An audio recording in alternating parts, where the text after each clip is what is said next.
Hola amigos, soy Rodolfo Ramón, Bradesco BBI's Mexico strategist, and welcome to This What's What in Mexico, our bi-weekly video product. Today we have a very special here surprising for you in this episode. We have with us today the AMIA senior leadership. We have Rogelio Garza, AMIA's chairman, executive chairman, and we also have Odracir Barquera, its CEO. So join us in this very interesting discussion to discuss the outlook for the auto industry, which is critical for Mexico, and also all of the different things around tariffs that has been affecting the industry. And of course, we're going to be talking about the very awaited USMCA review and what our latest contacts there tell us.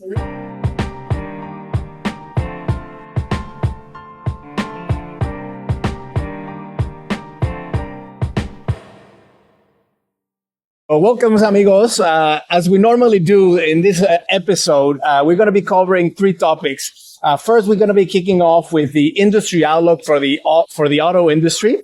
Second, we're going to be covering the tariff situation, what the latest is there. And third, we're going to be closing with their viewpoints on the USMCA review process. So thank you, Rogelio, for joining us in this beautiful spring day here, very close to Park Avenue. So welcome to New York. So why don't you kick us off with a little bit of your outlook on the sector? 2025 was a challenging one. We saw a single-digit decline, both in terms of exports, production. This year is looking more promising, but of course, there's a lot of challenges on the table. So why don't you share a little bit about the outlook on the sector? Yes, as you say, thank you very much. As you say, 2025 was a very challenged year for the industry in Mexico. As you say, the companies, of course, that work on a lot with the new tariffs, with this situation with the new tariffs. And the 2025 was, I think, a very quiet year because the companies maintain this position that wait and see to look what happened with the tariffs principle, with the revision of USMCA. But for example, today, this year, we have maintain the competitiveness on Mexico. We maintain the production more or less on 9% and the 0.9% less than the last year and 2.7% in the exports. But I think that for the very complex year like 2025 and 2026, I think that the industry continue with this competitiveness and work with in this wait and see for the new tariffs or new revision of USMCA. Perfect. And bringing us to this second point on the tariff outlook, and this competitiveness is something that is very important, for the industry. So how do you see the industry position vis-a-vis other countries in this very complicated context of tariffs? Well, with the tariffs that were imposed last year, originally the Mexican industry was in a better position than the rest of the producing countries in the world. However, when the US reached agreements with the European Union, with Japan, and with South Korea for a 15% flat tariff, it brought us to a disadvantage in Mexico because we have the full 25%. And you can, for those that are USMCA compliant vehicles, you can deduct whatever US content you have from that 25%. But it's a very bureaucratic process. Not a lot of models have been able to get their US content approved by the Department of Commerce. So in the end, you're paying a little bit more tariffs than other producing countries with the additional hassle of going through this whole process while also having to comply with the 75% rule of origin, with the 40% labor value content, and with the 70% purchases of steel and aluminum within the region. Thank you, Odracir.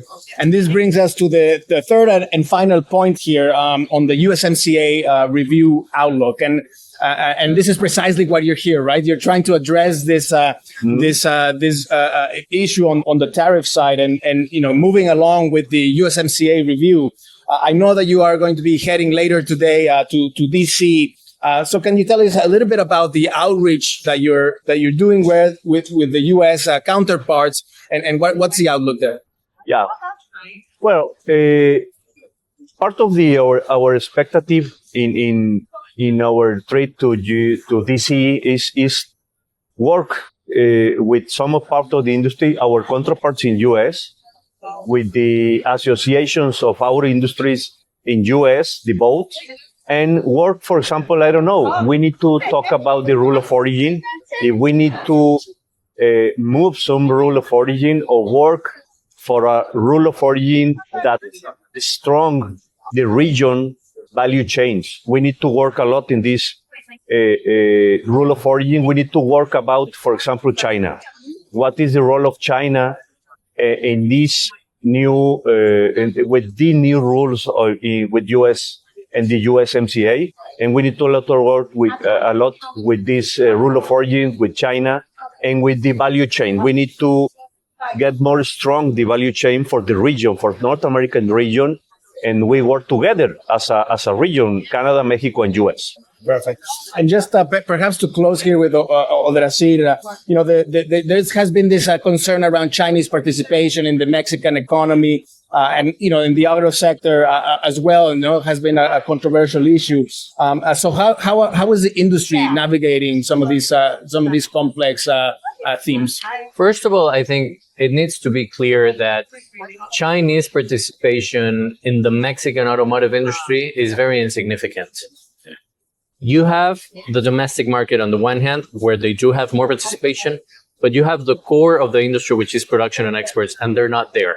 Yeah. There's no production, there's no Chinese production in Mexico, and their participation in the auto parts industry in Mexico is very minor. So I think that needs to be clear because there is a lot of noise around that. And on the domestic market side, they have been increasing their market share in the last year and a half, particularly. So they're probably Chinese brands, because one thing is Chinese imports and a different thing is Chinese brands imports. So Chinese imports, you can also have what we call legacy companies importing from China, but you have Chinese brands importing from China, and those probably make up between 13 and 15% of the Mexican market now. That's why the Mexican government decided to increase tariffs on Chinese brands, vehicles coming into Mexico to 50%. Every type of vehicle, every segment of vehicle now pays 50%. But that's more of a political signal. We need to do more work in order to have an orderly domestic market in Mexico. Perfect. And perhaps just to close here, Rogelio, as we mentioned earlier, you're heading to DC. How do you see the Mexican negotiators shaping up to this, this big challenge of the review coming ahead? Yes, I think that in the team of the Minister of Economy, with the Minister Ebrard and his team, is very complete team. I think that we have some persons that is still in the last. Still until the last negotiations, and I think that we have a good team for the negotiations. Well, that's great to hear, Rogelio. This concludes here what we wanted to cover in this episode. So we want to wish Rogelio and Odracir all the success in their travels to DC. And until the next one, amigos, take care and have a great one. Ciao, ciao.